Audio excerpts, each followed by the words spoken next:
As we enter the seventh month of the war on Gaza and the continued genocide against the Palestinians, with about 35,000 people killed, including more than 14,500 children and more than 78,000 people injured and more than 8,000 people missing.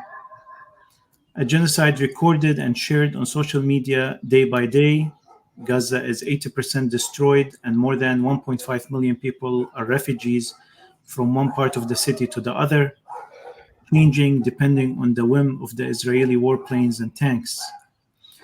The genocide is taking place by Israel with the pretext of October 7th attack by the Islamic resistance movement in Gaza called Hamas. Hamas-led surprise attack across the apartheid border, killing more than 1,200 Israelis and seizing 253 hostages on October 7th, 2023.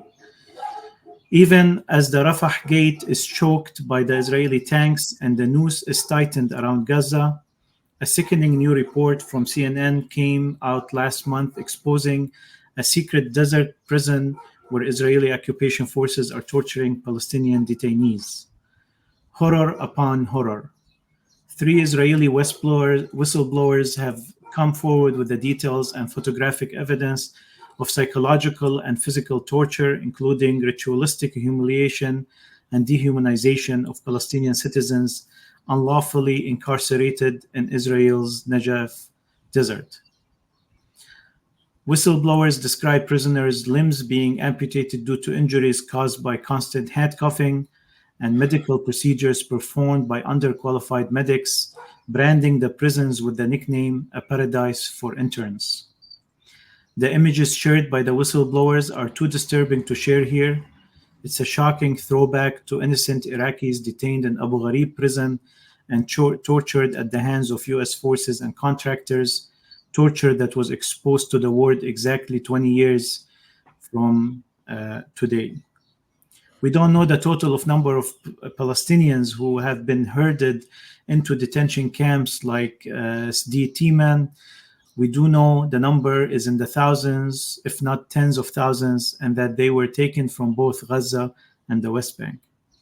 We don't know how many more of these secret prisons exist, and we can be certain we have not heard the worst of the abuses yet. All this is taking place in partnership, enablement, financing, diplomatic cover, total support, weapons supply, technology supply, intelligence cooperation of the American government. It bears repeating that President Biden could end all of this right now with a single phone call. Instead, our government continues to funnel weapons and cash to Israel indiscriminately. Our government's continued unconditional diplomatic cover for these horrors makes our country complicit in Israel's war crimes. America is committing a genocide today, and America will be judged harshly by history as Britain was and France was and the Ottoman Empire was. Consequences will come one day. Reparations and justice will be requested one day. How did America get all the way here? While it was a beacon of freedom and justice in the world.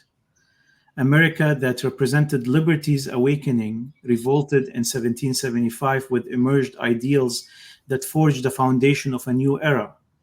Liberty, the beacon illuminating the path to emancipation, beckoned those yearning for autonomy and self-determination. Equality, a cornerstone of justice, echoed the call for fairness and opportunity for all. Self-government, the embodiment of democratic principles, empowered citizens to shape their collective destiny. Representation, the linchpin of legitimacy, ensured voices were heard and interests were safeguarded. Natural rights, inherent and inviolable, affirmed the sanctity of individual dignity and autonomy.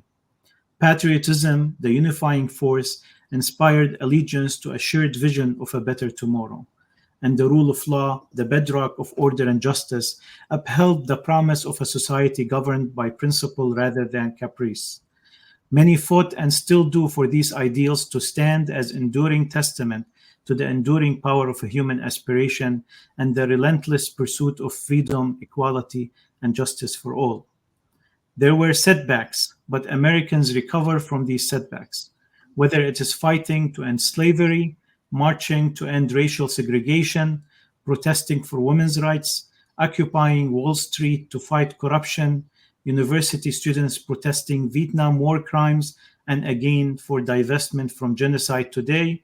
Americans continue to fight to protect their ideals, whether from the corrupt politicians who have been put in their places by the lobbyists, or from the aristocracy represented today by the corporate money in politics, or by the extreme religious groups that try to sever the wall between church and state.